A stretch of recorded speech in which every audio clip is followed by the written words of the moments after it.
a legendary former hitman who is nearsighted but refuses to wear glasses. Under pressure from his boss, he was forced to take the boss's foolish son on a mission. He intended to show off a little of his pistol skills to make an impression, but the damn sunlight was too blinding. The embarrassed hitman hastily handed the pistol to the boss's foolish son, intending to give him one-on-one instruction. The hitman was completely stunned.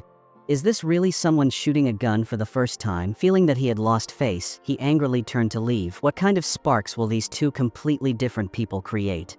No more rambling, let's start the story right now. On a completely ordinary night in America, the main character, Tommy, received a new assignment. Following a clue, he found a weapon and a slip of paper in a public toilet, on which was written information about the mission's target, a man 6 feet tall, wearing a brown coat and disguised as a horse. After reading the message, Tommy skillfully washed the words off the paper with water before entering the nightclub to find his target.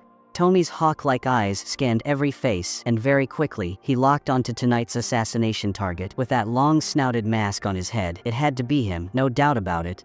The person noticed he was being followed and ran for his life towards the back door of the club. Tommy quickly raised his gun and gave chase.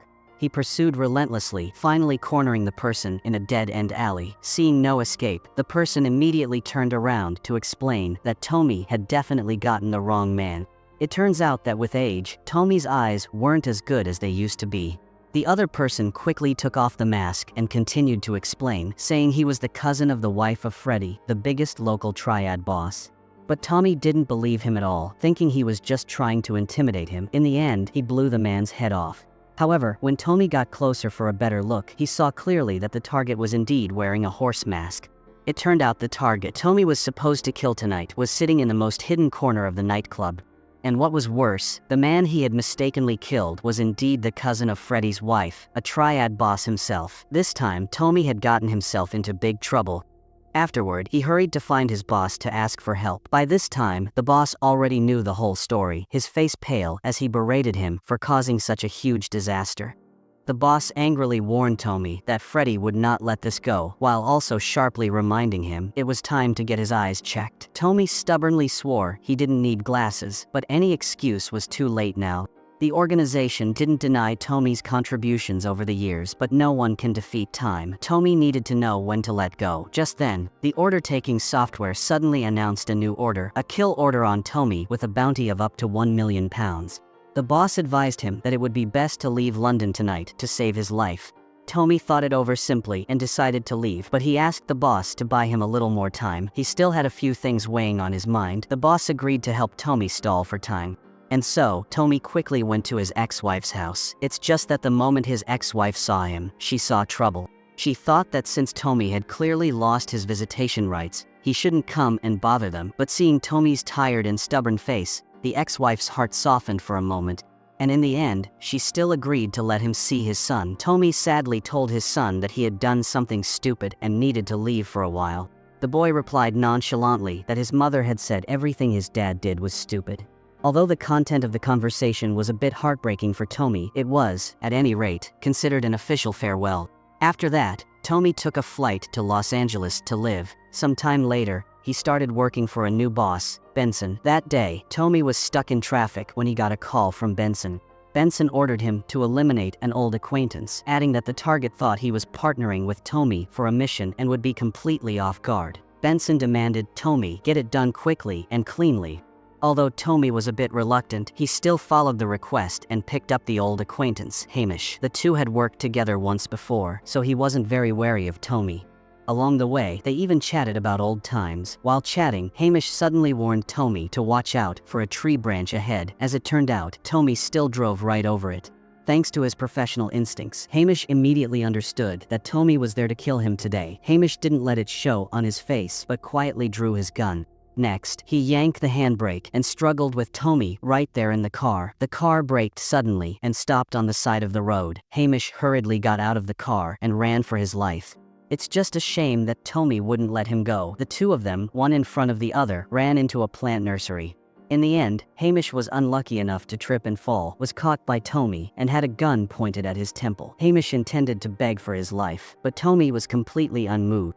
In a desperate situation, he had no choice but to say that he had a young child at home, hoping that because they were both fathers, Tommy might allow him to make one last phone call to say goodbye to his child. It turned out, Hamish wasn't calling his son at all, but was secretly reporting to Freddie, and so, Tommy's whereabouts had been exposed. On the other end of the line, after Freddie heard the call, his face immediately darkened. Killing his relative was no different from slapping him in the face. This debt had to be repaid, otherwise, how could he maintain his reputation in London? Meanwhile, Benson's foolish son, Julian, was an otaku who loved to cosplay, but he had an extremely timid personality.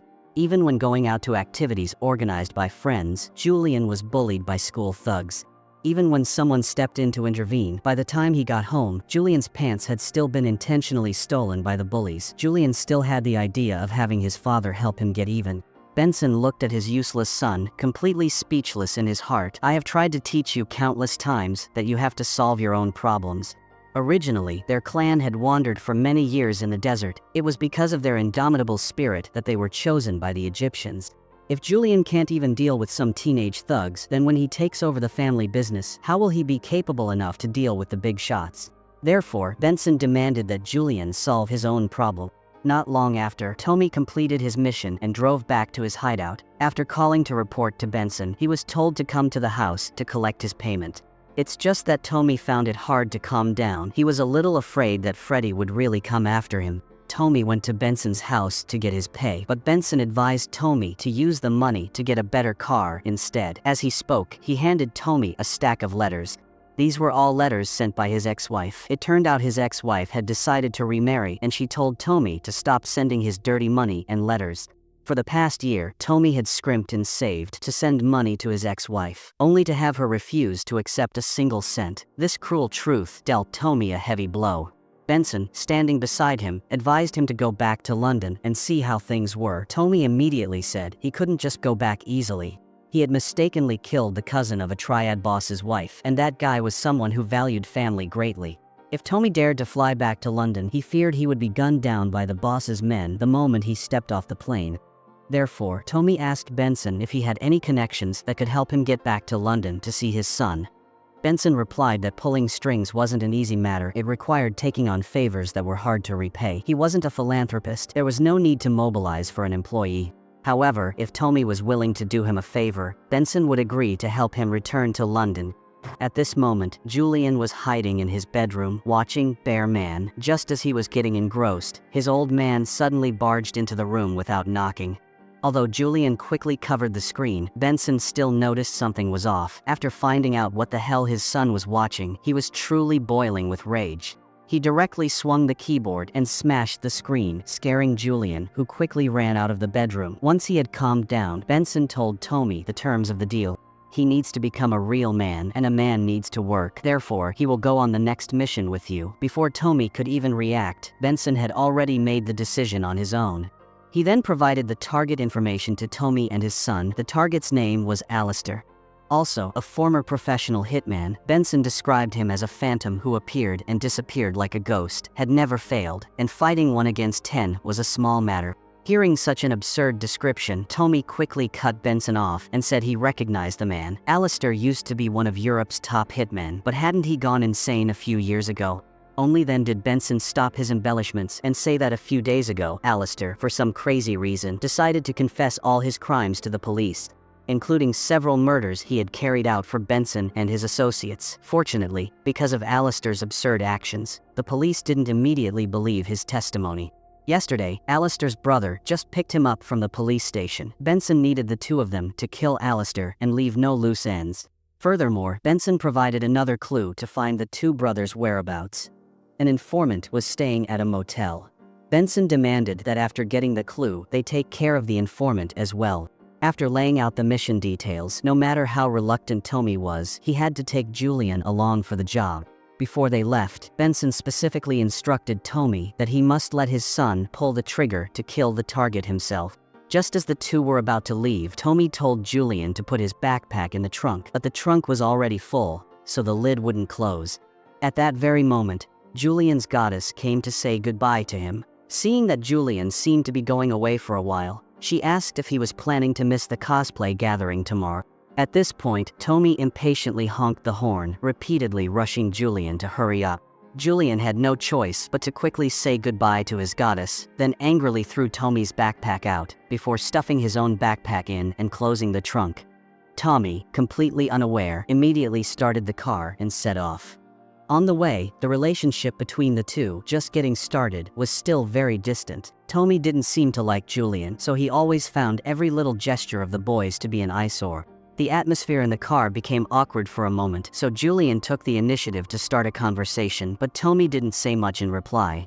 After that, he parked the car in a desolate place, intending to give Julian some special shooting training to avoid messing things up during the mission.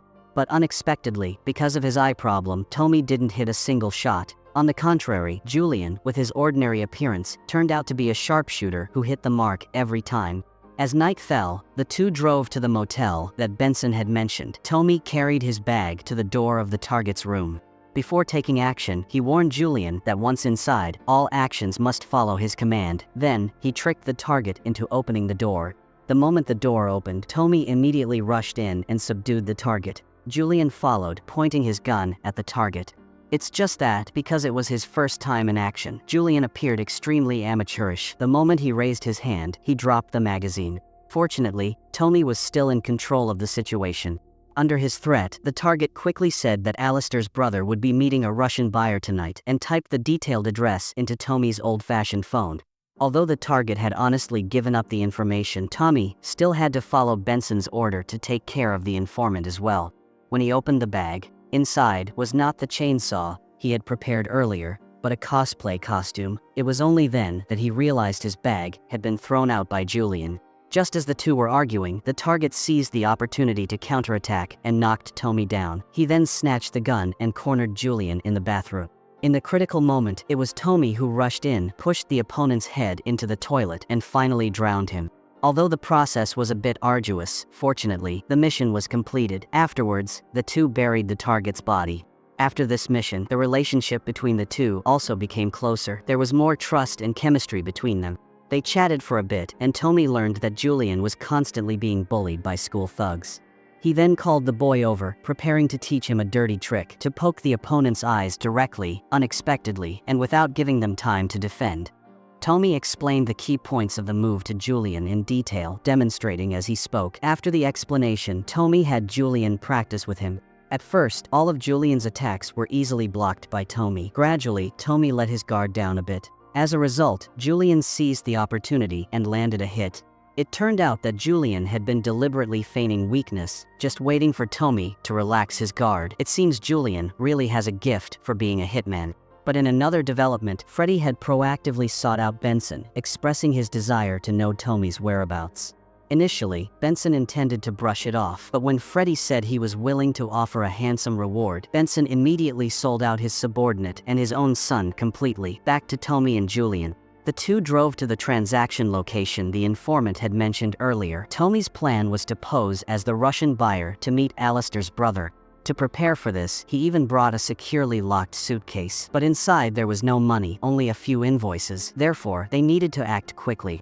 After that, the two arrived at the meeting point. As it turned out, Seamus, Alistair's brother, was overly cautious. He specifically asked Tommy many questions related to Russia. Tommy tried to remain calm, using a stiff English accent to deal with them one by one, finally causing the other party to lower his guard and agree to let the two of them into the mobile home to make the deal. Before Tommy could find a chance to make his move, the real Russian buyer called his underling. Their identities were immediately exposed. After a chaotic fight, Julian managed to subdue Seamus. As for Tommy, he dealt with the remaining henchmen. The two successfully brought the situation under control. Next, Tommy asked about his brother's whereabouts.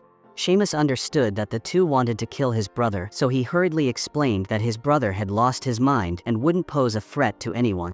The nonsense he spouted at the police station earlier was only because he was afraid of going to hell for the murders he had committed, but he was over it now. Something like that wouldn't happen again. But Tommy wasn't so easily convinced. He demanded to meet Alistair. If Seamus wasn't lying, he would let the two of them leave safely. Of course, this was just a trick to deceive Seamus.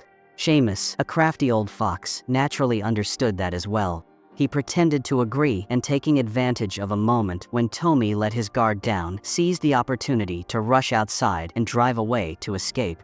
Tommy hurriedly gave chase and fired his gun, but as a result, he didn't hit a single shot. The two could only chase after him by car. Julian couldn't help but ask Tommy if he was nearsighted. Because just now, Tommy's shooting at close range was very accurate, but when the distance increased, the trajectory was clearly off. It's just that Tommy was still too stubborn to admit it. After that, Tommy turned off the car lights and silently tailed Seamus's car. Meanwhile, Seamus rushed to find his brother, wanting to take him away. As it turned out, Alistair was having another mental episode. At this point, Seamus didn't want to argue anymore. The mental dot. He just wanted to get his brother away quickly, so Seamus pointed a gun at the store clerk, demanding he refund the money for his brother's condoms. Little did he know, Tommy and Julian were already hiding in the back seat, so as soon as they got in the car, both of them immediately had guns pointed at them. However, Seamus was no slouch either. Upon learning of their mission, he proposed that Tommy take a death photo of him and his brother to turn in. After that, he would give up his career and take his brother into hiding. It's just that Tommy completely disagreed. Seamus had no choice but to pull out a bomb, threatening Tommy to hand over the guns and take the picture. If he didn't agree, the worst that could happen was they would all die together. Before Tommy could react, Julian, terrified of dying, had already handed over both pistols. Next, the group returned to Seamus's territory.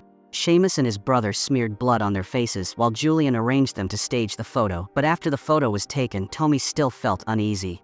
What if, after the photo was sent, they were both killed to tie up loose ends? Seeing this, Seamus hurriedly promised that after everything was over, they would go their separate ways.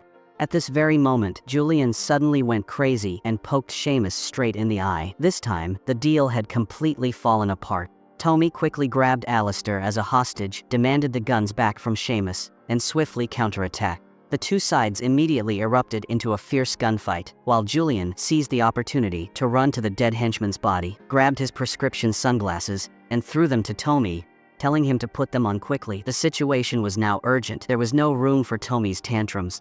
Unexpectedly, as soon as he put on the glasses, Tommy's shooting skills immediately returned to their peak state. Even long-distance shots were dead on. Afterwards, Tommy coordinated perfectly with Julian, successfully detonating the mobile home and eliminating the two brothers, Seamus and his brother, who were trying to escape.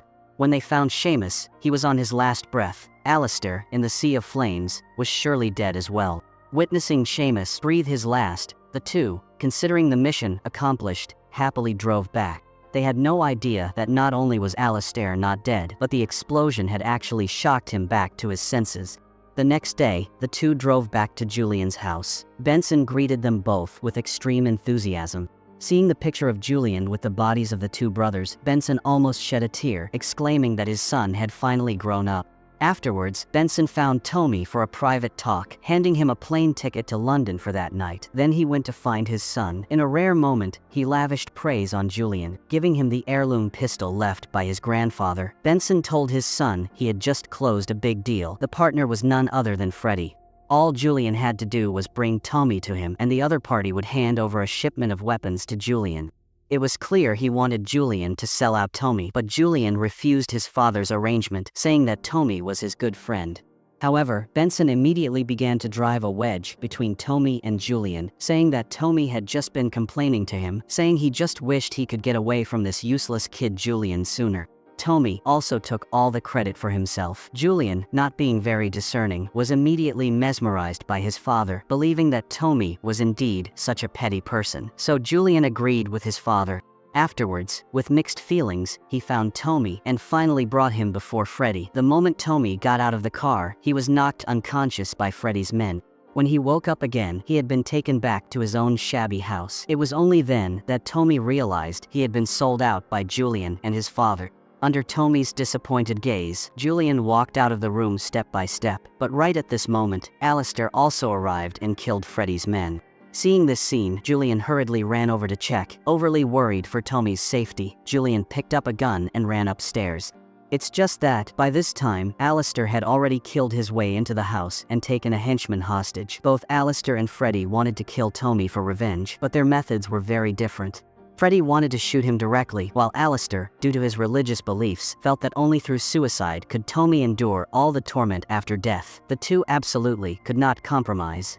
While the two sides were in a standoff, Tommy seized the opportunity to subdue Freddy. In the end, Tommy and Alistair fired their guns almost simultaneously. The result was that after a volley of shots, they were unharmed, but both hostages were shot dead. Tommy also took that opportunity to escape through the window. But unexpectedly, just as he ran off, Julian returned alone, immediately becoming a hostage for Alistair to threaten Tommy with.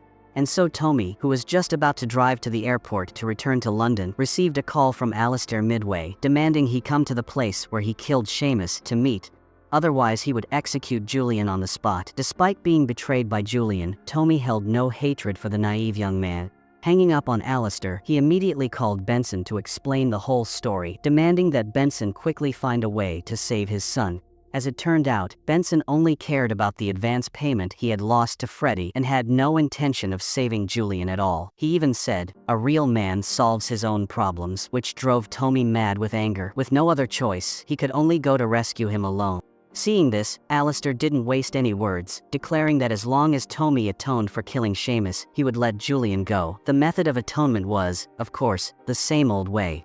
So Tommy pulled out the pistol he carried with him, but also demanded that Alistair cut Julian's bonds to prevent him from double-crossing and killing the boy.